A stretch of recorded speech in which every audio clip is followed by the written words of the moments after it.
من الشيطان الرجيم بسم الله الرحمن الرحيم وكأي من نبي قاتل معه ربيون كثير فما وهنوا لما أصابهم في سبيل الله وما ضعفوا وما استكانوا والله يحب الصابرين وما كان قولهم إلا أن قالوا ربنا اغفر لنا ذنوبنا وإسرافنا في أمرنا وثبت أقدامنا وانصرنا على القوم الكافرين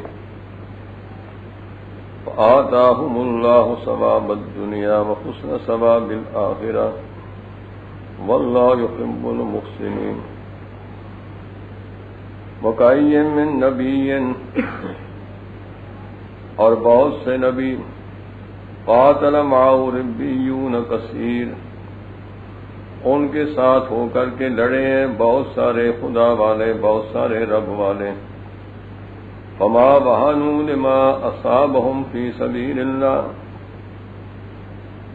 پھر نہ وہ ہارے ہیں ان مصائب پر جو ان پر پڑی ہیں اللہ کی راہ میں وما ضعفوا اور نہ وہ سست ہوئے ہیں وَمَسْتَكَانُوا اور نہ وہ دبے ہیں اور جھکے ہیں وَاللَّهُ يُحِبُّ الصَّابِرِينَ اللہ پسند کرتے ہیں جمنے والوں کو ثابت قدم رہنے والوں کو وَمَا كَانَ قَوْلُهُمْ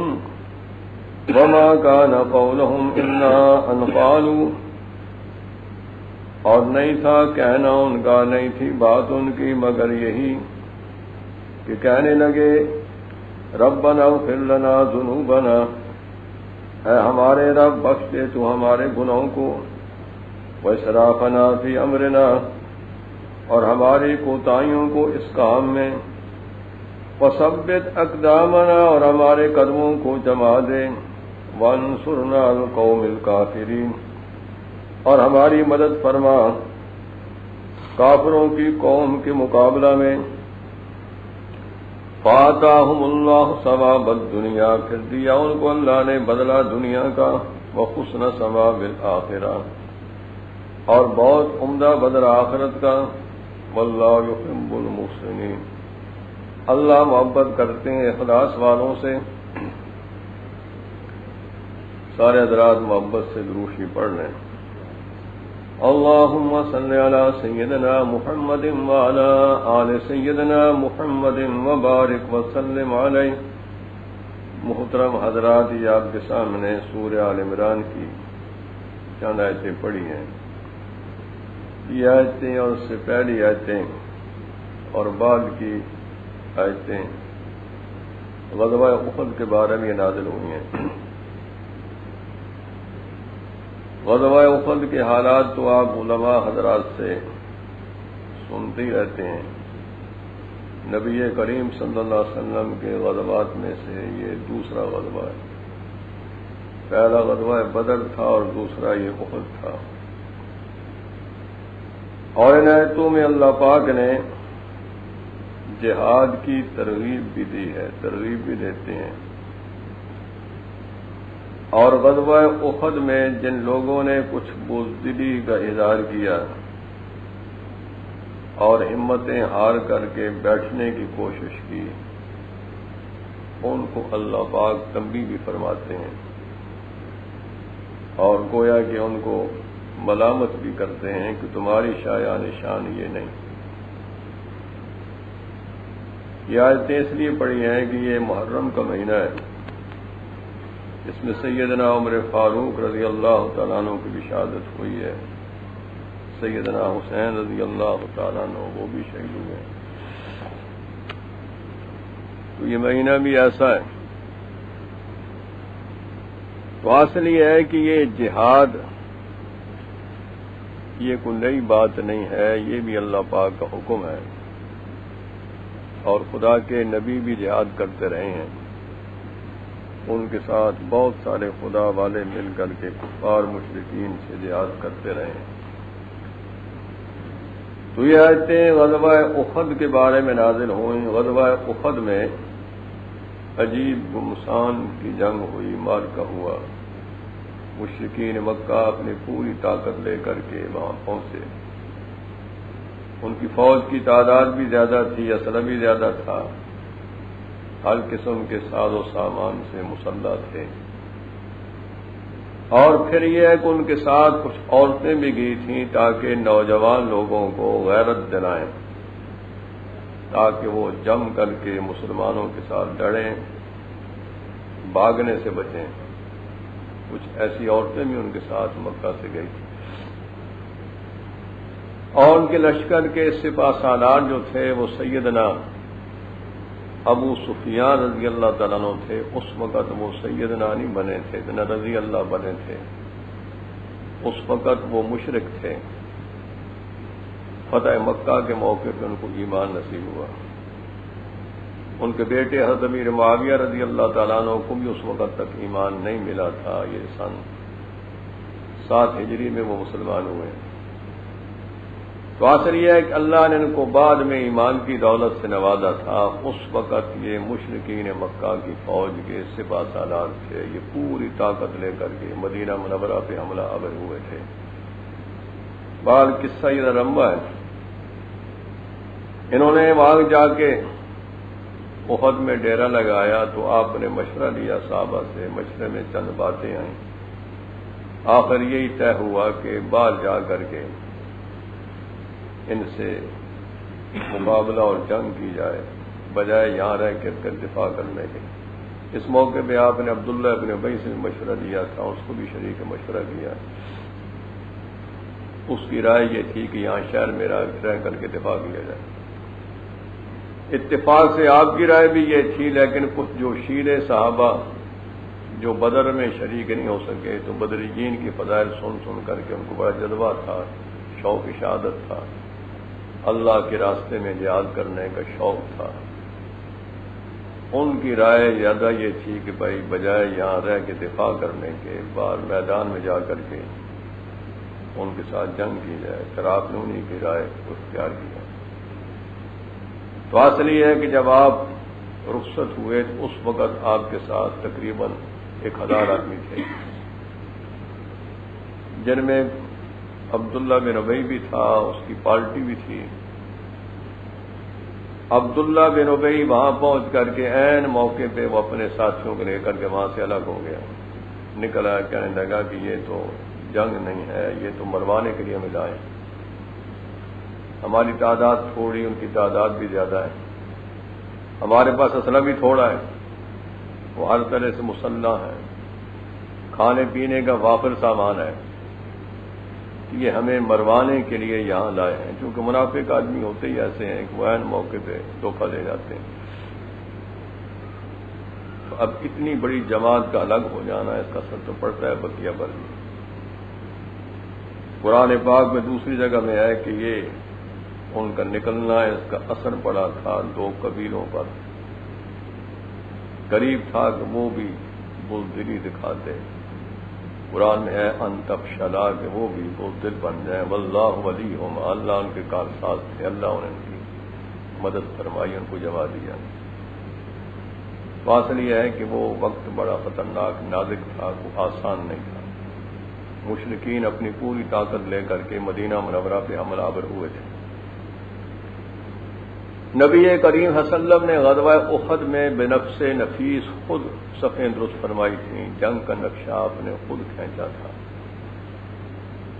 صحابہ کی صفیں مشرکین کے مقابلہ میں خود درست فرمائی. اور ایک درہ تھا،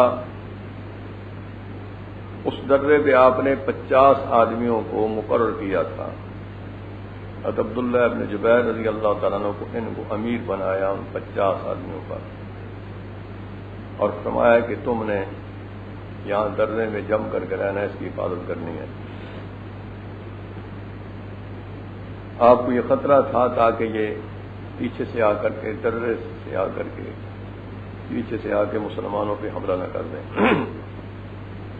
بہرحال 50 آدمیوں کا دستہ وہاں آپ نے مقرر کیا. ان کو آپ نے وصیت فرمائی.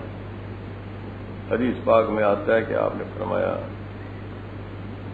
ہم اس وقت تک غالب رہیں گے ما ثبتتم مکانکم، جب تک تم اپنی جگہ میں جم کر کے رہو گے۔ اور فرمایا کہ حالات پر کیسے بن جائیں، ہمیں فتح ہو یا شکست ہو، اگر تم یہ بھی دیکھو کہ ہماری لاشوں کو پرندے نوچ نوچ کے کھا رہے ہیں، تو پھر بھی اس جگہ کو نہ چھوڑنا، یہاں جم کر کے رہنا۔ آپ نے بڑی تاکید فرمائی۔ خیر 50 آدمیوں کی جماعت، ایک رسالہ آپ نے وہاں مقرر کیا وہاں دفاع کے لیے۔ اس کے بعد جب گمسان کی جنگ شروع ہوئی، اللہ نے مسلمانوں کی نصرت فرمائی۔ حضرت ابو دجانہ اور سیدنا علی رضی اللہ تعالیٰ عنہ جیسے بہادروں نے اپنی شجاعت کے خوب جوہر دکھائے۔ صحابہ نے بڑھ چڑھ کر کے بہادری کی، شجاعت سے کام لیا۔ نتیجہ یہ نکلا کہ مشرکین کی فوجیں، بہت سے آدمی مارے گئے اور وہ گھبرا گئے، مرعوب ہو کر کے ان کی فوجیں جو ہیں بھاگنے پہ مجبور ہو گئی، اپنا تفریح مچ گئی۔ وہ عورتیں جو مکہ مکرمہ سے ساتھ آئی تھیں نوجوانوں کو غیرت دلانے کے لیے، وہ بھی پانچے چڑھا کر کے بھاگنی شروع کر بھاگ رہی ہیں۔ مشرکین کی فوج وہ بھی بھاگ رہی ہے، وہ عورتیں بھی بھاگ رہی ہیں۔ اللہ نے مسلمانوں کو فتح دی، ان کو شکست فاش ہوئی۔ جب ان کو شکست فاش ہوئی، ان کی فوجی دستے بھاگنے شروع ہوئے۔ وہ جو درے پہ آپ نے 50 آدمی مقرر کیے تھے اس کی حفاظت کے لیے، انہوں نے جب دیکھا کہ اب تو میدان ہمارے ہاتھ میں آ گیا ہے، مشرکین کی فوجیں بھاگ رہی ہیں اور مسلمان غنیمت کا مال اکٹھا کر رہے ہیں، مشرکین کی فوجیں وہ جتھے بھاگ رہے ہیں اور وہ نہایت گھبراہٹ کے عالم مبتلا ہے۔ انہوں نے دیکھ کر کے یہ کہا کہ ہمیں بھی میدان میں جانا چاہیے، اپنے بھائیوں کے ساتھ غنیمت کا مال جمع کرنا چاہیے۔ ان کے جو امیر تھے، جن کو حضور صلی اللہ علیہ وسلم نے امیر بنایا تھا، عبداللہ ابن جبیر رضی اللہ تعالیٰ عنہ کو، انہوں نے ان کو روکا، نصیحت کی کہ دیکھو حضور صلی اللہ علیہ وسلم کا فرمان یہ ہے کہ تم ہر حال میں یہاں جم کے رہنا، فتح ہو یا شکست ہو، ہم جس حال میں بھی ہوں تم نے اس جگہ کو نہیں چھوڑنا، یہاں جم کے رہنا ہے، اس درے کی حفاظت کرنی ہے۔ انہوں نے سمجھایا، لیکن رائے میں اختلاف ہو گیا۔ اکثریت کی رائے یہ ہوئی کہ جناب آپ کے فرمان کا مطلب یہ تھا کہ فتح ہونے تک یہاں ٹھہریں۔ اب جب فتح ہو گئی، مشرکین کو شکست فاش ہو گئی، تو یہاں درے میں بیٹھنے کی کوئی ضرورت نہیں ہے، یہاں بیٹھنا فضول ہے، یہاں زیادہ بجائے یہاں درے میں بیٹھنے کے میدان میں جانا چاہیے، وہ غنیمت کا مال اکٹھا کرنا چاہیے۔ بس یہ توجیہیں کی، یہاں تک نتیجہ یہ نکلا کہ وہ درہ چھوڑ بیٹھے۔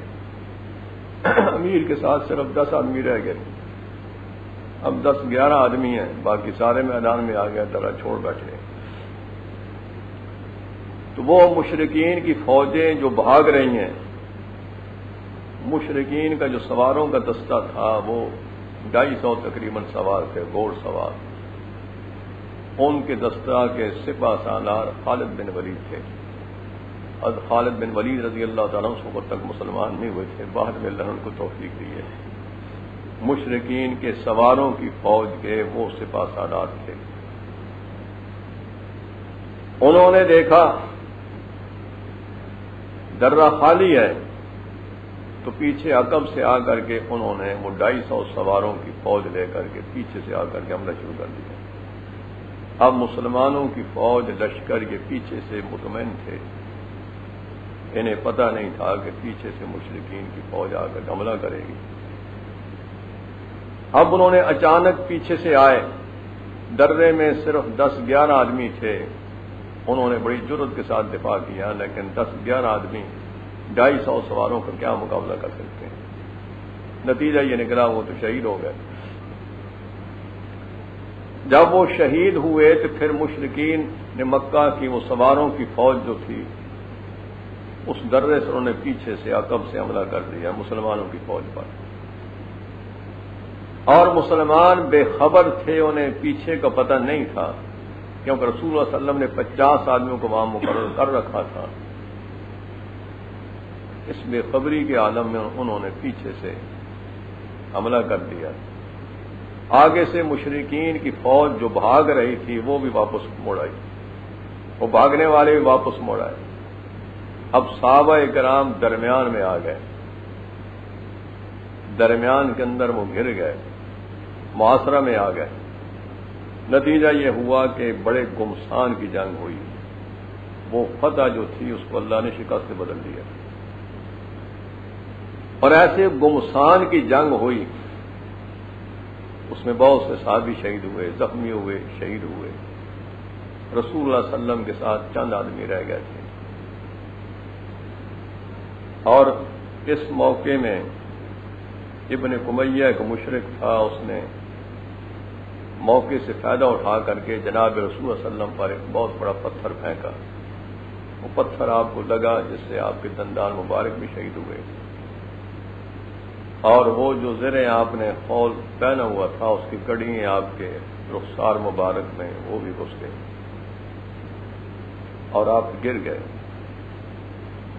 اس حالت میں کسی نے وہاں اعلان کر دیا ان محمدًا قد قتل، وہاں میدان احد میں کسی نے اعلان کر دیا ان محمدًا قد قتل، کہ محمد صلی اللہ علیہ وسلم تو مارے گئے۔ جب یہ کسی نے اعلان کر دیا تو مشرکین بڑے خوش ہوئے۔ اب صحابہ کرام کی جماعت میں کچھ مختلف قسم کے لوگ تھے، ان کے ہوش اڑ گئے۔ جب یہ اعلان سنا تو ان کے ہوش اڑ گئے، دل برداشتہ ہو گئے، افراتفری مچ گئی، بعضوں نے بھاگنا شروع کر دیا۔ پچھلی آیتوں میں یہ ہے جو خود کی طرف بھاگ رہے تھے، افراتفری مچ گئی۔ اس افراتفری میں چونکہ رسول اللہ صلی اللہ علیہ وسلم بھی شدید زخمی ہو گئے، اب اس میں پھر لوگوں نے، مسلمانوں نے مختلف میں گوئیں باتیں شروع کر دیں۔ کوئی تو دل آر کر کے، دل چھوڑ کر کے بیٹھنے کی کوشش کی کہ بیٹھ جائیں، اور بعضوں نے کہا کہ ابو سفیان سے مل کر کے درمیان میں کسی آدمی کو ثالث بنا لو، تو درمیان میں کسی کو ڈال کر کے ابو سفیان سے امن لے لو۔ بعضوں نے یہ رائے پیش کی۔ جو منافق قسم کے لوگ تھے انہوں نے یہ رائے پیش کی کہ جب محمد صلی اللہ علیہ وسلم مارے گئے ہیں تو معاذ اللہ دین اسلام کو چھوڑ دو، دین اسلام کو چھوڑ دو، تو اپنا پرانا جو مذہب تھا کفریہ شرکیہ اس میں واپس چلے جاؤ۔ بعض لوگوں نے یہ باتیں شروع کر دیں۔ اتنے میں رسول اللہ صلی اللہ علیہ وسلم کھڑے ہوئے۔ ابن کمیہ نے کوشش کی آپ پہ حملہ کرنے کی، آپ کو شہید کرنے کی۔ مصعب بن عمیر رضی اللہ تعالیٰ جو صحابی تھے انہوں نے دفاع کیا، اسلامی جھنڈا ان کے ہاتھ میں تھا، یہاں تک شہید ہوئے۔ نبی کریم صلی اللہ علیہ وسلم نے اعلان کیا، آپ نے فرمایا الی عباد اللہ انا رسول اللہ، اللہ کے بندوں میرے پاس آ جاؤ، انا رسول اللہ، میں اللہ کا رسول۔ جب یہ آپ نے اعلان کیا تو حضرت کعب بن مالک رضی اللہ عنہ نے اعلان سنا، انہوں نے بہت بلند آواز سے چلا کر کے اعلان کیا کہ رسول صلی اللہ علیہ وسلم یہاں موجود ہے۔ جب یہ آواز ان کے کانوں پہ پہنچی تو وہ مسلمان جو بھاگ رہے تھے، افراتفری مچی ہوئی تھی، وہ پھر اکٹھے ہو گئے۔ نتیجہ یہ ہوا کہ پھر اللہ نے مسلمانوں کو فتح دے دی۔ اس سلسلے میں یہ آیتیں نازل ہوئی ہیں جس میں اللہ پاک مسلمانوں کو تنبیہ کرتے ہیں وما محمد الا رسول، کہ محمد صلی اللہ علیہ وسلم آخر اللہ کے رسول ہیں، کوئی الہ تو نہیں، خدا تو نہیں ہے۔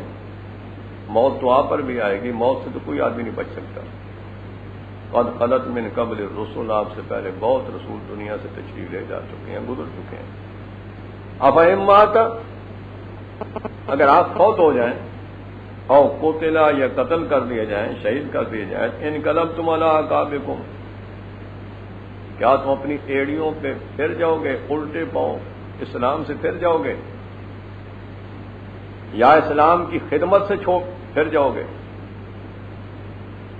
آخر موت تو اب آئے گی، اب نہیں تو پھر آئے گی۔ اگر آپ فوت ہو جائیں یا اللہ کی راہ میں شہید ہو جائیں، ان قدم تم علی اعقابکم، کیا تو اپنی ایڑیوں پر یہ الٹے پاؤں پھر جاؤ گے؟ کیا دین اسلام کی خدمت چھوڑ دو گے؟ یا معاذ اللہ جیسے منافقوں نے کہا کہ چلو جب وہ قتل ہو گئے، شہید ہو گئے، تو ہمیں دین اسلامی کو چھوڑ کر کے پرانے مذہب میں چلا جانا چاہیے۔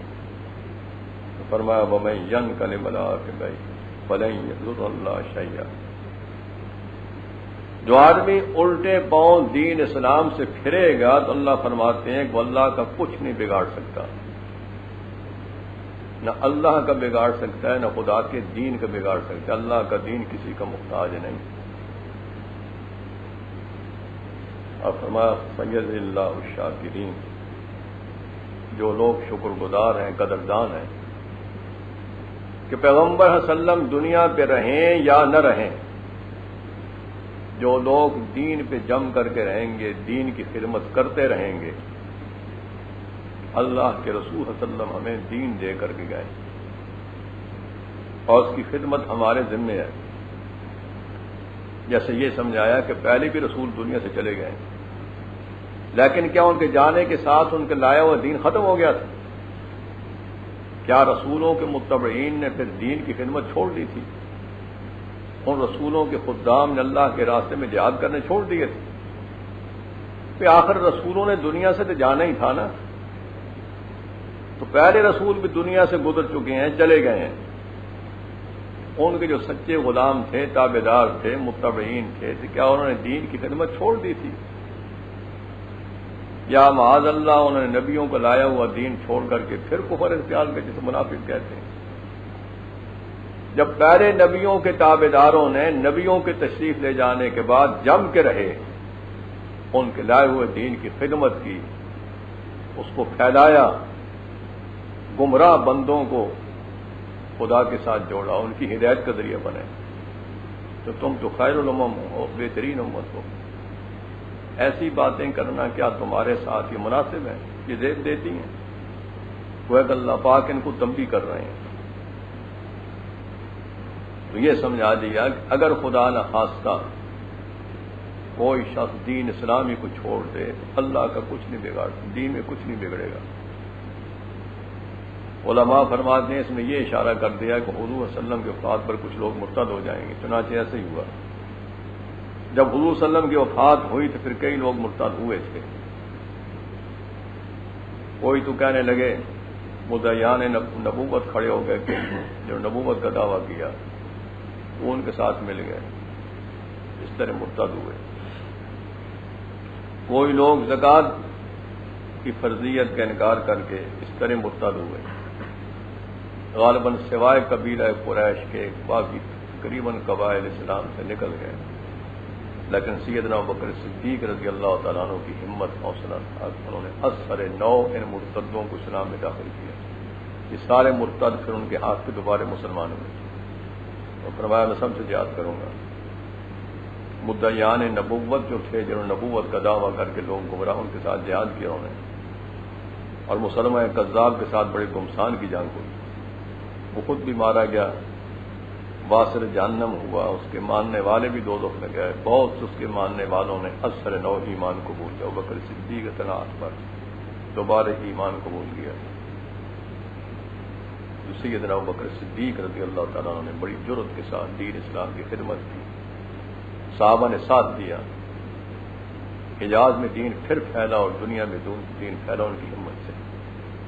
تو اصل یہ ہے کہ اس قسم کے مسلمانوں کو اللہ پاک ان آیتوں میں تنبیہ فرماتے ہیں کہ کیا تم نے یہ سمجھ لیا ہے آخر رسول صلی اللہ علیہ وسلم کو خدا تو نہیں، الہ تو نہیں، موت البحانی ہے، دنیا سے ایک وقت آئے گا کہ جائیں گے، اب نہ صحیح تو پھر صحیح۔ اور پھر فرماتے ہیں وَمَا كَانَ نَفْسٌ أَن تَمُوتَ إِلَّا بِإِذْنِ اللَّهِ۔ آپ فرماتے ہیں کہ موت کسی کے اختیار سے نہیں آتی، یہ اللہ کے حکم سے آتی ہے، یہ کسی کے اپنے بس میں نہیں ہے۔ وَمَا كَانَ نَفْسٌ أَن تَمُوتَ، یہ کسی انسان کے بس میں نہیں، ان تموت، یہ کو مر جائے، إِلَّا بِإِذْنِ اللَّهِ، مگر اللہ کے حکم سے۔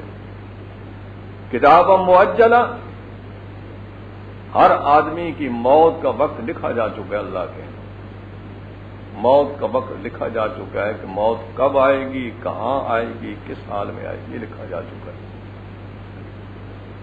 اللہ کے حکم کے بغیر موت نہیں آ سکتی۔ موت کا ایک سبب نہیں کہ کتنے سبب کیوں نہ اکٹھے ہو جائیں، ان اسباب سے نہیں آئے گی جب تک وہاں سے حکم نہیں آئے گا۔ اسباب سے آ جائے تو میدان جہاد میں سارے ہی مر جائیں۔ اب بعد اب ایسا ہوتا ہے کہ مشرکین کا لشکر ہر طرف سے حاوی ہو جاتا ہے، مجاہدین گھیرے میں آ جاتے ہیں، لیکن ان پہ موت اسی پر آتی ہے کہ جس کے بارے وہاں سے حکم ہوتا ہے، وہاں سے آتی ہے۔ ایک محاصرہ نہیں، ہزاروں محاصرہ کر لیں۔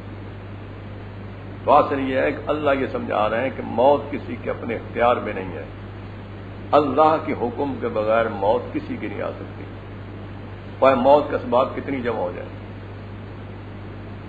اور ہر ایک کی موت کا وقت فرماتے ہیں لکھا جا چکا ہے، وہ نہیں بدل سکتا۔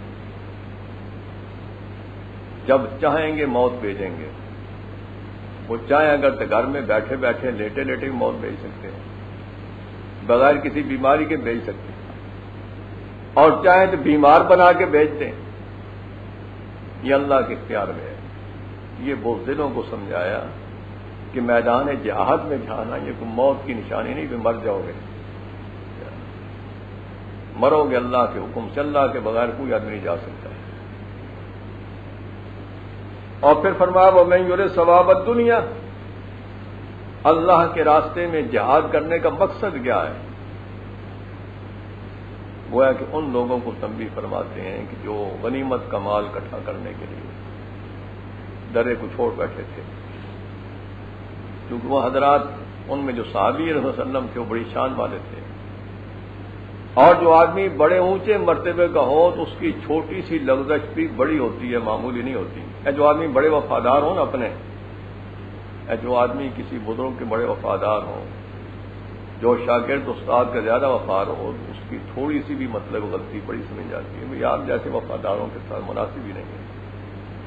تو صحابہ کرام تو بڑے اونچے تھے، وفادار تھے، وہ ان سے یہ اجتہادی غلطی تھی، لیکن اللہ کے ہاں یہ بڑی سنگین غلطی تھی، اور اسی غلطی کا نتیجہ یہ تھا کہ فتح کو اللہ نے پھر شکست سے بدل دیا، جن میں 70 صحابی شہید ہوئے اور بہت سے زخمی ہوئے۔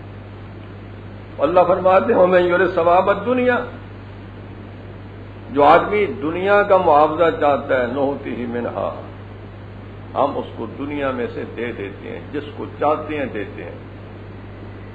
گویا کہ طالبان دنیا، طالبین دنیا کا انجام بتایا کہ جو دنیا طلب کرتا ہے، دنیا میں سے جتنا ہم چاہتے ہیں جس کو چاہتے ہیں دے دیتے ہیں۔ ہر طالب دنیا کو دنیا نہیں ملا کرتی، یہ بھی ہماری مشیت پہ موقوف ہے، ورنہ ہر طالب دنیا کو دنیا ملتی تو پھر وہ تو پتہ نہیں کروڑ روپیہ مانگتا، کروڑ پہ بھی صبر نہ ہوتا۔ سمجھے کہ نہیں؟ یہ طالبین دنیا کو بھی ہم دیتے ہیں، ان میں سے جس کو چاہتے ہیں، جتنا چاہتے ہیں ہم دیتے ہیں، یعنی جتنا وہ مانگتا رہے طالب بنے اتنی مل جائے، یہ بات نہیں ہے۔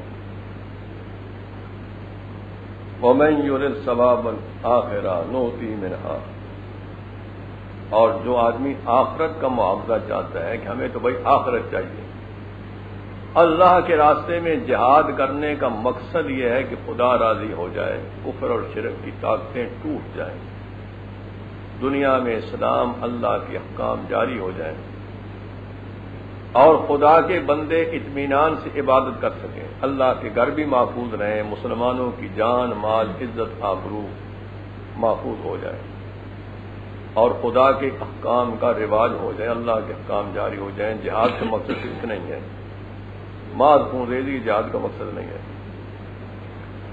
تو فرمایا جو آدمی جہاد سے آخرت کا معاوضہ بدلہ چاہتا ہے تو ہم اس کو آخرت میں بدلہ ضرور دیں گے۔ وَسَنَجْزِي الشَّاكِرِينَ، اللہ فرماتے ہیں کہ ہم شکر گزاروں کو، قدردانوں کو بدلہ دیتے ہیں، ضرور دیں گے، جو دین کی قدر کرتے ہیں۔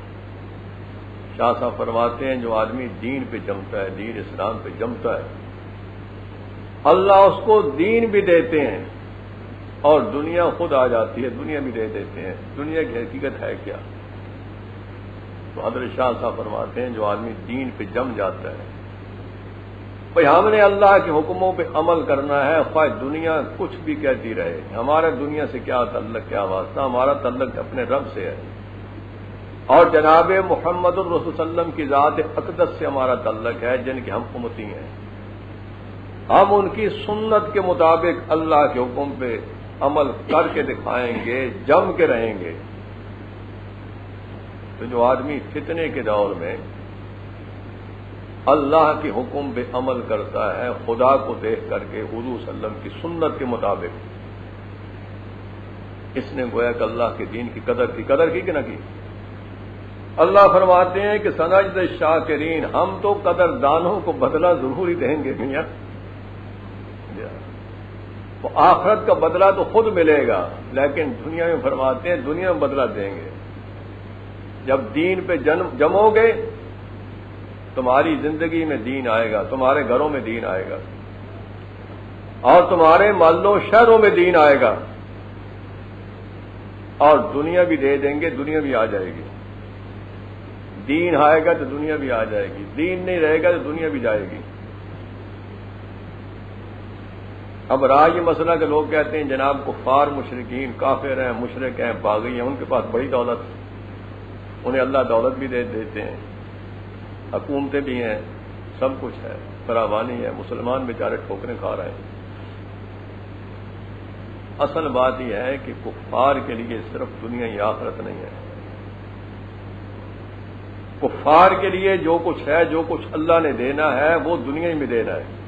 نیک کام کافر بھی کرتے ہیں، یہ نہیں وہ کام نیک نہیں کرتے۔ رفاع عامہ کے کئی کام مشرکین کفار نہیں کرتے، عیسائی کرتے ہیں، یہودی کرتے ہیں، ہندو بھی کرتے ہیں، غریبوں مسکینوں کے ساتھ تعاون بھی کرتے رہتے ہیں، اسپتالیں فری مفت جاری کر دیتے، کرتے کہ نہیں کرتے؟ تو حاصل یہ ہے کہ نیک کام تو وہ بھی کرتے ہیں، اللہ کسی کی نیکی کو ضائع نہیں کرتے، ان کی نیکیوں کا بدلہ اللہ پاک دنیا میں دے دیتے ہیں صحت کی شکل میں۔ بعض کافروں کی صحتیں بڑی اچھی ہوتی ہیں، کوئی بیماری ہے ہی نہیں، کہ جناب مسلمان بیچارہ کہیں بخار ہے، کھانسی ہے، جناب ٹی بی ہے، فلاں، یہ ہندو ہے، مشرک ہے، عیسائی ہے، ہٹا کٹا ہے، بخار ہی کون نہیں ہے، سمجھے کہ نہیں؟ یہ اللہ کی آزمائش ہے، صحت کی شکل میں بدلہ دیتے ہیں، اولاد کی شکل میں دیتے ہیں، سرمایہ کی شکل میں دیتے ہیں، بدلہ اللہ دے دیتے ہیں۔ تو حاصل یہ ہے کہ ان کی نیکی ناپائیدار ہے، نیکی پائیدار قیمتی بنتی ہے ایمان سے، بنتی ہے کہ نہیں؟ ایمان بنیاد ہے۔ مسلمان کو کلمہ نصیب ہے، اس کے سینے میں ایمان ہے، اس کی نماز جو پڑھتا ہے اور روزہ رمضان شریف کا رکھتا ہے، صدقہ خیرات کرتا ہے، حج کرتا ہے، قربانی دیتا ہے، غریبوں مسکینوں یتیموں کے ساتھ تعاون کرتا ہے خدا کے لیے، اور آپس میں جوڑ رکھتا ہے، ایک دوسرے کی خدمت کرنا اپنی سعادت سمجھتا ہے، تکبر بڑائی چھوڑتا ہے، اللہ کی مخلوق خدمت مات خدا کی نہیں کرتا ہے۔ یہ نیک کام جو ہے پائیدار ہے، ایمان کی وجہ کر کے یہ نیک کام، یہ نیکی پائیدار ہے، قیمتی ہے، اس کا اصل بدلہ جو ہوگا وہ ہمیشہ کی زندگی میں ملے گا۔ ان کی نیکی فانی، انہیں نیکی کا بدلہ فانی زندگی میں اللہ دے دیتے ہیں، فارغ کر دیتے ہیں۔ خود قرآن پاک میں ہے، قیامت اللہ تعالیٰ فرمائیں گے کہ ہم نے تمہیں نعمت دنیا میں دے دی تھی، تم اپنی نیکیوں کا بدلہ دنیا میں دے چکے ہو۔ گویا کہ اللہ پاک مشرکین کفار کو دنیا سے مطلب یہ ہے کہ نیکیوں سے فارغ کر کے دے جاتے ہیں، جتنی نیکیاں کی ہیں بدلہ دنیا میں دے رہے ہیں، اور مسلمان کی نیکی کا اصل بدلہ جو ملے گا وہ آخرت میں ملے گا۔ نیکی پائیدار ہے، فانی نہیں، کہ پھر پائیدار نیکی کا بدلہ بھی تو مطلب یہ ہے کہ اس زندگی ملنا چاہیے جو زندگی فانی نہیں ہے۔ تو یہاں مسلمان کو نیکی کا بدلہ جو تھوڑا سا ملتا ہے، یہ تھوڑا سا بدلہ ہے، یہ کہ نمونے کے طور زیادہ نہیں ہے۔ نیکی کرتا ہے، تو سب سے بڑا اس کا بدلہ یہ ہے کہ اس کو اللہ پاک چین سکون کی زندگی دیتے ہیں. کافر کے دل میں چین سکون نہیں ہے، وہ کروڑوں پتی نہیں اربوں پتی ہو جائے. اور جتنا کو آدمی بے دین ہوگا، مسلمان بھی بے دین ہوگا، سرمایہ دار ہوگا، اس کی زندگی میں چین سکون نہیں ہے. دیکھ لیں، اگر دیندار آدمی ہے، اللہ اللہ کرنے والا ہے، اس کے دل میں خدا کا نام دسا ہوا ہے، اللہ کا ذکر جمع ہوا ہے، خدا سے تعلق جڑا ہوا ہے، یہ اگر غریب مسکین بھی ہے، اسے زندگی میں چین سکون حاصل ہے. ٹوکری اٹھا کر کے بیچارہ مزدوری کر رہا ہے، چند پیسے کما کے بچوں کا پیٹ پال رہا ہے. جب کہے گا پوچھو تو کہے گا جناب میرے پاس تو بڑی دولت، بڑی نعمتیں اللہ کا شکر ادا کریں جناب، بڑی اللہ کی کرم نوازی ہے. مزدوری کرتا ہوں، حلال کے پیسے کما کر کے اپنے بچوں کا پیٹ پالتا ہوں، گھر کا خراجات پورے کرتا ہوں. تو دیندار آدمی کبھی شکوہ شکایت نہیں برتے کہے گا اللہ کا جناب لاکھ لاکھ شکریہ ہے، اللہ نے کھانے کے لیے دے رکھا ہے، پہننے کے کپڑے بھی ہیں. ہمارے بڑے جو بزرگ تھے وہ تو مطلب پیوند لگا کر کے پہنتے تھے. خود صحابہ کرام کے کپڑے دیکھ لیں، پیوند شدہ کپڑے پہنتے تھے. بڑے بڑے اولیاء اللہ پیوند شدہ کپڑے تھے. وہ تو کہے گا جناب میرے تو کپڑے بھی بڑے اچھے ہیں. ان کے دو جوڑے بڑے مشکل ہوتے تھے. آج ہمارے جوڑے پتہ نہیں کتنے کتنے جوڑے گھروں میں پڑے ہوئے ہیں. لیکن زندگی میں جب چین سکون نہیں، دل میں سکون نہیں، تو یہ بیچارہ بھوکا ہی رہتا ہے. سمجھے کہ جتنی دولت آ جائے اتنی پریشانیاں زیادہ آئیں گی. تو چین سکون اگر کوئی آدمی چاہتا ہے نا مجھے چین سکون مل جائے، تو وہ خدا کے ساتھ جڑنے سے ملے گا، اس کے بغیر نہیں ملے گا. وہ تعلق معلّہ میں ہے. اللہ کے ولیوں کی مجلس میں بیٹھنا، ان سے اللہ کا پاک نام سیکھ کے اللہ اللہ کرنے کا مقصد یہ ہے ایک تو ہماری نیکی مقبول ہو جائے، اس میں جان پیدا ہو جائے، اخلاص پیدا ہو جائے. نیکی میں اخلاص پیدا ہو جائے گا تو نیکی قیمتی بن جائے گی، مقبول ہو جائے گی. اخلاص نہیں ہے تو نیکی مقبول نہیں ہوگی. اور دوسرا یہ ہے کہ جتنا دل میں اللہ کا ذکر جمتا ہے گناہ چھوٹتے ہیں. اس آدمی کو اللہ تعالیٰ دنیا ہی کے اندر بڑی مزیدار زندگی دیتے ہیں، بڑے چین سکون. بلکہ بعد اب یہ حالت ہوتی ہے کہ اسے دنیا ہی میں رہتے ہوئے جنت کے مزے یہاں ہی آنے شروع ہو جاتے ہیں. سمجھے گا؟ اگر بیمار ہے تب بھی اسے کوئی دکھ نہیں ہے، بڑی چین سکون ہے. بلکہ اس کے دل میں اللہ کی ملاقات کا شوق پیدا ہوتا ہے کہ وہ کون سی گھڑی ہوگی کہ خدا کے ساتھ ملاقات ہو جائے. یہ موت سے گھبرائے گا نہیں، بلکہ جب موت آئے گی تو بڑی سکون کی موت آئے گی، بڑی نعمت کی موت آئے گی. اور یہ کہے گا کہ اب تو خدا کے ساتھ ملنے کا وقت ہے. اور جب اس کے دل میں دنیا کی محبت دسی ہوئی ہے، اقتدار کی محبت دسی ہوئی ہے، چودراہٹ کی محبت دسی ہوئی ہے، جس کی موت بھی بڑی مشکل ہوگی، یہ مرنا نہیں چاہے گا. جب یہ خدا سے نہیں ملنا چاہتا تو کیا خدا اس کو ملنا چاہے گا؟ خدا تو کسی کا محتاج نہیں. اور اگر یہ اپنے دل میں محنت کر کے اللہ کے ذکر کو دسا لے، اپنی حالت درست کر لے، خدا کی محبت پیدا کر لے، تو جب یہ اللہ کی ملاقات کو چاہے گا، اللہ کی ملاقات کا جب یہ طالب ہوگا، اس کے دل میں شوق ہوگا کہ میں اپنے اللہ سے ملنا چاہتا ہوں، پھر اللہ تعالیٰ بھی پھر شوق کریں گے، وہ بھی ملنا چاہیں گے.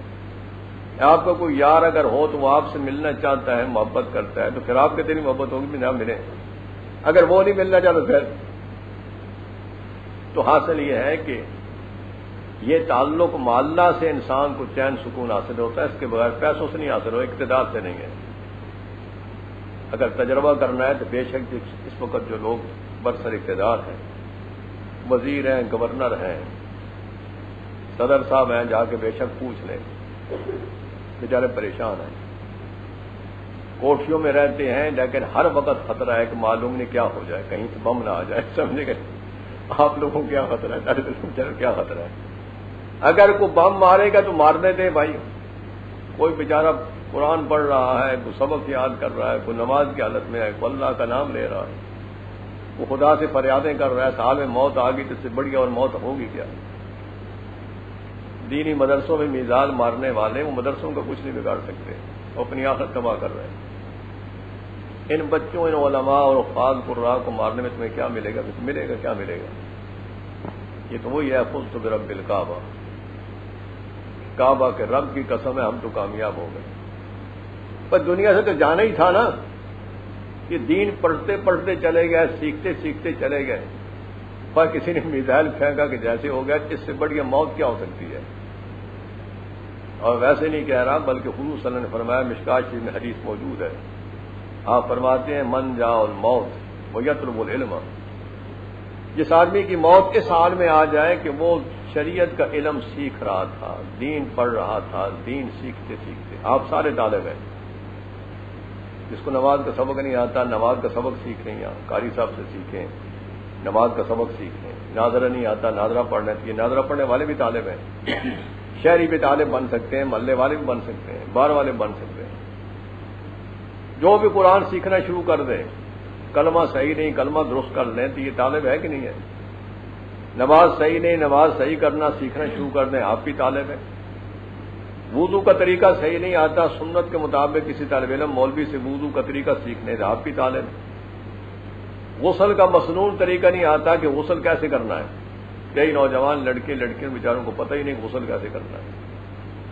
صدر صاحب کہتے ہیں جناب ہم اسلام کی روح کو سمجھتے ہیں۔ میں نے جمعے میں کہا مجھے تو امید نہیں تجھے غسل کے فرائض کا پتہ طہارت کا پتہ ہے کہ اسلام کی روح کو سمجھنا ہے۔ پاکستان کے بڑے بڑے اکابر علماء جن کی ساری زندگی دین اسلام سیکھنے سکھانے میں گزری ہے، وہ اسلام کو نہیں سمجھے اور یہ روح کو سمجھ بیٹھا ہے۔ دیکھو نا، یہ ہے شیطانی ذہن، سمجھے کرے۔ اور جس بیچارے کو استنجے کا پتہ نہیں، وہ شریعت سے استنجے کا طریقہ کیا پتہ ہے، وہ روح سمجھے بیٹھے ہوئے۔ یہ ہے شیطانی ذہن۔ شیطان کیونکہ دشمن ہے، وہ کہتا ہے کہ نیک لوگوں کے پاس نہ بیٹھو، ان پہ اعتراض شروع کر دیں، سمجھے کہ نہیں، تاکہ یہ میرا یار بنا رہے۔ اللہ تعالیٰ شیطان کا یار نہ بنائے، نیک لوگوں کا یار بنائے۔ تو حاصل یہ ہے کہ ساری امت طالب ہے۔ یہ باہر سے آگے مدرسے میں پڑھنے والے یہ بھی طالب ہیں، محلے والے بھی طالب بن سکتے ہیں، شہر والے بھی بن سکتے ہیں، کیوں نہیں بن سکتے؟ سمجھے کہ نہیں؟ تو حضور صلی اللہ علیہ وسلم فرما رہے ہیں کہ جس شخص کو موت اس حال میں آ گئی وہ دین سیکھ رہا ہے، اور دین کیوں سیکھ رہا ہے؟ لیحیی بالاسلام، تاکہ دین سیکھ کر کے میں اسلام کو زندہ کروں گا، میں اللہ کے حکموں کو اپنی زندگی پہ بھی نافذ کروں گا، اور مسلمانوں کو بڑے محبت پیار سے بے نمازوں کو نمازی بنائیں گے، جو نماز رمضان کا روزہ نہیں رکھتے ان کو رمضان کا روزہ رکھوائیں گے، اور جو قرآن پاک نہیں پڑھے ان کو قرآن پاک پڑھائیں گے، جس کو نماز کا سبق صحیح نہیں آتا اس کو سبق سکھائیں گے۔ یہ ہے نا دین کا اسلام پھیلنا۔ اور جو سچ نہیں بولتا، جھوٹ بولتا ہے، ہم اسے منت کریں گے، کہیں گے بھائی جھوٹ نہ بول، سچ بول۔ جھوٹ بولنے سے خدا ناراض ہوتا ہے۔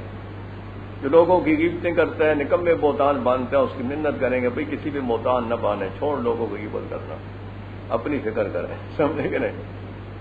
اسی طرح جو رشوت لیتے ہیں، جو حاکم رشوت لیتے ہیں، ان کو کہیں گے کہ دیکھو تم مسلمان ہو، رشوت یہودی لیا کرتے تھے، مسلمان ہو کے کلمہ پڑھ کر کے رشوت لینا یہ مسلمان کی شان کے خلاف ہے، تم اپنی مسلمانی کو بدنام کر رہے ہو، خاندان کی بدنامی ہے، یہ تو تمہیں ملتی تنخواہ ملتی ہے کہ قوم کے خزانے سے ملتی ہے، اور تمہارے ذمے فرض ہے قوم کی تنخواہ لے کر کے قوم کو انصاف دینا۔ اس میں امیر اور غریب کا اپنے پرائے کا کوئی لحاظ نہیں۔ اگر امیر غریب کا فرق کرو گے کہ امیر ہے یہ غریب ہے، اپنے پرائے کا فرق کرو گے تو کل خدا کی عدالت میں پھر تمہارا حساب بھی ہوگا، پھر یہ امیر تمہیں نہیں بچا سکیں گے۔ اللہ کہتے ہیں انصاف کرو، یہاں تک کہ جب خدا کے قانون میں تو مطلب یہ ہے کہ مسلم غیر مسلم کا کوئی فرق نہیں، مسلم ہو غیر مسلم ہو سب کو انصاف دیں، یہ نہیں کہ مسلمان ہو تو اس کے ساتھ انصاف ہو تو غیر مسلم ہو تو انصاف نہ ہو، یہ غلط بات ہے۔ اسلام ایک رحمت کا قانون ہے، اس میں تو سارے انسانیت کی بھلائی اور خدمت ہے، انصاف چاہیے۔ اگر کوئی جج بیٹھا ہوا عدالت میں وہ انصاف سے فیصلے کرتا ہے، رشوت نہیں لیتا، میرے نزدیک وہ اس کے فیصلے یہ بڑی عبادت ہے اور وہ دین کا کام کر رہا ہے۔ وہ وہاں عدالت میں بیٹھ کر کے انصاف کر رہا ہے، وہ حکومت کی پرواہ نہیں کرتا، وہ کام بالا کی پرواہ نہیں کرتا، وہ خدا کو دیکھتا ہے کہ مجھے اللہ نے عہدہ دیا ہے، جب تک میرے پاس یہ عہدہ رہے گا میں نے اللہ کے بندوں کو انصاف دینا ہے، کسی دباؤ میں نہیں آنا، کسی لالچ میں نہیں آنا، کوئی رشوت نہیں لینی، بس تو تنخواہ ملتی ہے اس پہ گزارا کرنا ہے۔ اللہ حلال میں برکت ڈالتے ہیں کہ میرے نزدیک یہ جج صحیح مسلمان ہے، اس کا جتنا وقت گزر رہا ہے یہ عبادت میں گزر رہا ہے، نماز کے وقت میں نماز پڑھے گا، فیصلوں کے وقت میں انصاف کا فیصلہ کرے گا، کرم سے یہ جج صاحب پھر گر جاتے ہیں۔ ٹھیک ہے صدر صاحب کی نظر میں آ جائیں گے، کسی امیر کی نظر میں آ جائیں گے، لیکن خدا کی نگاہ سے یہ گر گیا، اللہ کی نگاہ میں یہ ظالم بن جائے گا۔ تو جب اس ظالم کو خدا پکڑیں گے تو کیا صدر صاحب یا کوئی اور امیر صاحب بچا لیں گے؟ کوئی نہیں بچائے گا۔ دنیا میں کسی کو پکڑتے ہیں، ایسی بیماریاں لگاتے ہیں کہ جج صاحب بیچارے پھر دعائیں کراتے پھرتے ہیں مدرسوں میں، اچھا جی مولوی صاحب ختم پڑے ہو جی، روح ہی نکل رہی سمجھے گے، مولوی صاحب کیا کریں بھائی، دے اللہ اپنی پکڑ سے بچائے، سمجھے گا نہیں۔ تو حاصل یہ ہے کہ اسلام آسان ہے، کوئی مشکل نہیں۔ جھوٹ آدمی بول سکتا ہے تو سچ کیوں نہیں بول سکتا؟ بھی کیا سچ بولنا مشکل ہے؟ دوسروں کے عیب تلاش کرتا ہے، دوسروں کی پہ لگا ہوا ہے، تو اپنے عیب کے بارے میں سوچے بھی میرے اندر کیا کتنی خوبی ہے بھائی، میں کون سے اچھے کام کر رہا ہوں۔ تو دوسروں کے عیب تلاش کر سکتا ہے تو اپنے کیوں نہیں کر سکتا؟ اور حرام کا پیسہ حرام ذریعے سے کما سکتا ہے تو حلال کیوں نہیں کما سکتا؟ حلال ذریعے سے حلال کا پیسہ کمائے گا، یہ بہت بڑی عبادت ہے، اس میں خدا کی رضا اور اس میں برکت ہے، سکون ہے۔ اگر یہ نہیں ہے تو جتنا پیسہ حرام کا آئے گا پریشانی اتنی لے کے آئے گا۔ لوگ ختم پڑھاتے ہیں جناب ختم پڑھو، پریشانی ہے فلاں، وہ ختم بیچارے کیا کریں گے، وہ روزی حرام کی ہے پریشانی، وہ بینک بھرے ہوئے ہیں، بعد بینکوں کا دیوالیہ ہو جاتا ہے، یہ بیچارے جلوس نکالتے ہیں، پیٹتے پھرتے ہیں، یہ سب پایا گیا، گھر میں ہو چوروں کو پتہ چل جائے تو وہ آ جاتے وہ گھر کا صفایا کر جاتے ہیں۔ اب رنج لگ جاتی ہے بیچارے حاجی صاحب کو رنج لگ گئی، خان صاحب کو رنج لگ گئی، رنج لگ گئی تو پھر اسپتال میں علاج اس کا کوئی نہیں، مولوی صاحب کو کہتے ہیں ختم پڑھاؤ جی، مولوی صاحب بھی ختم پڑھتے ہیں لیکن رنج کا کیا علاج ہو۔ تو یہ ہے کہ محترم ہماری زندگی کا اصل مقصد یہ ہے کہ ہم اپنے پیدا کرنے والے کو سمجھیں، اس کے ساتھ جڑ جائیں، اور اس کے ساتھ جڑنے کا طریقہ یہ ہے کہ اس کے حکموں پہ عمل کرو حضور صلی اللہ علیہ وسلم کی سنت کے مطابق۔ مشکل نہیں، نہایت آسان ہے۔ آج فتنے کے دور میں اللہ کے حکموں پہ آپ عمل کریں گے تو خدا آپ کے ساتھ ہو جائیں گے۔ موت اگر آئے گی تو شہادت کی موت آئے گی، عمدہ موت آئے گی، اور دھماکے سے موت آئے گی، چرپائی پہ آئے گی، جس طرح آئے، اس لیے کہ آپ وفادار ہو کے دنیا سے جائیں گے۔ تو رسول اللہ صلی اللہ علیہ وسلم فرما رہے ہیں کہ جو آدمی دین سیکھتے سیکھتے فوت ہو جائے، اور دین اس لیے سیکھ رہا ہے کہ میں نے سیکھ کر کے اس کو زندہ کرنا ہے، لیحیی بالاسلام، جناب میں کیا ہے یہ سببیت کے لیے ہے، تو کیوں سیکھ رہا ہے، کیا وجہ ہے؟ میں اس لیے سیکھ رہا ہوں لیحیی بالاسلام، تاکہ سیکھ کر کے اس کے ساتھ اسلام کو زندہ کرو، دنیا میں اسلام پھیلاؤ، اسلام پھیلے۔ تو حضور صلی اللہ علیہ وسلم فرما رہے ہیں کہ اس طالب علم کی موت کیسی ہے؟ فبینہ وبین النبیین درجۃ واحدہ، اس طالب علم اور نبیوں کے درمیان صرف ایک درجہ رہ جاتا ہے۔ انہوں نے میزائل پھینک دیا مسجد پہ، نمازیوں پہ پھینکا، مدرسے پہ پھینکا، وہ بیچارے شہید ہو گئے، ان کی دنیا قیمتی موت ہو گئی ہے۔ مردار تو یہ ہوں گے پھینکنے والے، یہ ظالم ہیں، انہیں تو خدا نے اتنی عمدہ موت دے دی ہے کہ حضور حسن فرما رہے ہیں اس طالب علم کے درمیان جو میرا لایا ہوا دین سیکھ رہا ہے اور نبیوں کے درمیان صرف ایک درجے کا فرق ہے، وہ نبی ہیں اور یہ نبی نہیں ہے، اس سے بڑی کو موت ہو سکتی ہے؟ آج کہتے ہیں جناب دینی مدرسوں کو ختم کر دو، خانقاہوں کو ختم کرو، مساجد نہیں ہونی چاہیے، فلانی داڑھی نہیں ہونی چاہیے، فلانی ہونی چاہیے۔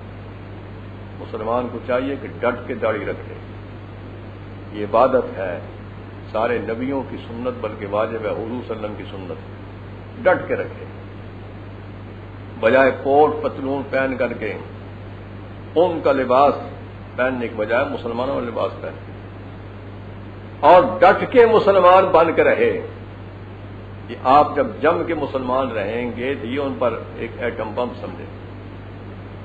یہود اور نصارہ جو ہیں تڑفیں گے, کہیں گے جناب یہ انتہا پسند ہے, فلاں فلاں, اور یہ نہیں سوچتے کہ تم کفر پہ جمے ہوئے ہو. وہ صلیب کی پجاری صلیب کی پوجا کرتے ہیں عیسائی. تم صلیب کی پوجا چھوڑ کر کے خدا کے پجاری نہیں بن سکتے جس نے تمہیں پیدا کیا, جو تمہیں پال رہا ہے. کہ ہم خدا کی بات چھوڑ دیں گے؟ تم کفر پہ جمے ہوئے ہو. ایک نہیں کہ لاکھ تان دو, تمہارے جو مر چکے ہیں وہ بھی دنیا میں آ کے ہمیں تان دیتے رہیں. ہم اللہ کے حکم کو نہیں چھوڑیں گے, جناب رسول صلی اللہ علیہ وسلم کے دامن کو نہیں چھوڑیں گے. زندہ رہیں گے اسی پہ رہیں گے, مریں گے اسی پہ مریں گے, اٹھیں گے تو انشاءاللہ حضور صلی اللہ علیہ وسلم کے قدموں میں آپ کی جماعت میں اٹھیں گے. اس سے بڑھ کر کے اور کچھ چاہیے؟ وہ حامان شداد نمرود کے ساتھ اٹھیں گے, فرعون کے ساتھ اٹھیں گے. ہم انشاءاللہ حضور کی برکت سے جب حضور صلی اللہ علیہ وسلم کے دامن کو نہیں چھوڑیں گے اللہ رحمت فرمائیں گے کہ نہیں؟ اس لیے میرا کہنے کا مقصد یہ ہے کہ آپ کی زندگی بہت قیمتی ہے, معمولی نہیں. جوان ہیں, ہمت کریں, اپنی زندگی اسلامی بنائیں, صحیح مسلمان بن جائیں, اور پھر اپنے اندر ہمدردی پیدا کریں. مسلمان قوم کے ساتھ ہمدردی کریں. ہر مسلمان سوچے کہ بھئی میں دوسروں کو کتنا سکھ پہنچا رہا ہوں. کسی کو دھوکہ مت دیں, جھوٹ مت بولیں, سچائی معاملہ صاف ہو ستھرا بس. آج مسلمان جب گرا ہے اتنا گر گیا ہے کہ آج مسلمان کی زبان پر اعتماد نہیں رہا. حالانکہ ایک وہ وقت تھا کہ مسلمان وہ جھوٹ بولے یہ ہو ہی نہیں سکتا, مسلمان جھوٹ نہیں بولا کرتے. لیکن کفار مشرکین کے پروپگنڈے ہیں, ان کے ساتھ اختلاط کی وجہ سے, اور انہوں نے یہ ساری غلط چیزیں مسلمانوں کو دے دی ہیں. جھوٹ, دھوکہ, فریب, رشوت, سود, شراب نوشی, ناچ گانے, ڈانس وغیرہ, یہ ساری اتنی گندی چیزیں ہیں مسلمانوں کو دے رہے ہیں, پھیلا رہے ہیں. ان کا مقصد یہ ہے کہ مسلمان صحیح مسلمان نہ رہے, ہمارا جیسا ہو جائے, صرف نام کا مسلمان ہو. تو یاد رکھیں اللہ کے ہاں نام کے مسلمان کی قدر نہیں, کام کا مسلمان ہو. سمجھے گا؟ ایک آدمی کام کا فوجی ہے, اس کی تو قدر ہوگی, پھر صرف نام کا فوجی ہے. جب ملک میں مشکل وقت آ جائے تو بھاگنا شروع ہو جائے, تو کیا قوم پھر اسے خوش ہوگی؟ اس پہ وہ قوم تو لعنت دے گی. ساری زندگی ہمارے چندے کھا کھا کر کے, ہمارے ٹیکس کھا کھا کر کے ہمارا خزانہ لوٹا ہے فوجیوں نے. جب ملک پہ مشکل وقت آیا تو یہ بھاگ گئے, ہمیں تنہا چھوڑ گئے. بتاؤ فوجیوں کی قدر ہوگی؟ اگر وہ اس نیکی کی قدر کریں گے. ہم قوم کی تنخواہیں کھا رہے ہیں, قوم کی تنخواہیں نہیں کھا رہے, ڈٹ جائیں گے, جانیں قربان کر دیں گے. وہ پھر قوم کے ہیرو بن جاتے ہیں کہ نہیں؟ ان کو بڑے معاوضے ملتے ہیں, اور دنیا میں ان کے نام روشن ہو جاتے ہیں کہ نہیں ہو جاتے؟ اگر ہم اللہ کی وفاداری میں ڈٹ جائیں گے تو کیا پھر اللہ ہمیں ویسے ہی چھوڑ دیں گے؟ اس لیے میرے کہنے کا مطلب یہ ہے, آج فتنے کا دور, مسلمانوں کو گمراہ کرنے کی کئی ذرائع ہیں, وسائل ہیں, لوگ گمراہ کر رہے ہیں. آپ کسی طرف نہ دیکھیں, خدا کو دیکھیں. اللہ کو دیکھ کر کے مسجد میں آئیں, گھر میں رہیں, دفتر میں جائیں, مزدوری کریں, تجارت کریں, خدا کو دیکھ کر کے. کسی کے ساتھ معاملہ سلوک کریں, خدا کو دیکھ کے, اللہ دیکھ رہے ہیں. انشاءاللہ آپ اگر پکے ہو جائیں اسلام میں, اپنے آپ کو پکا اور سچا مسلمان بنا دیں, آپ دنیا سے بڑے قیمتی بن کے جائیں گے. یاد رکھیں گے, جس کسی نے جنتی بننا ہے تو یہاں سے بننا ہے, مرنے کے بعد جنتی کوئی نہیں بن سکتا. اور جس کسی نے دوزگی بننا ہے تو وہ بھی یہاں سے بننا ہے. ایمان اگر پکا ہو گیا, صحابہ کا تھا, سچا ایمان ہو, اللہ کے حکموں پر عمل ہو جائے. نماز پڑھنی کیا مشکل ہے؟ قرآن پاک کے حکموں پر عمل کرنا, حلال روزی کمانا کیا مشکل ہے؟ روزی کمانی ہے.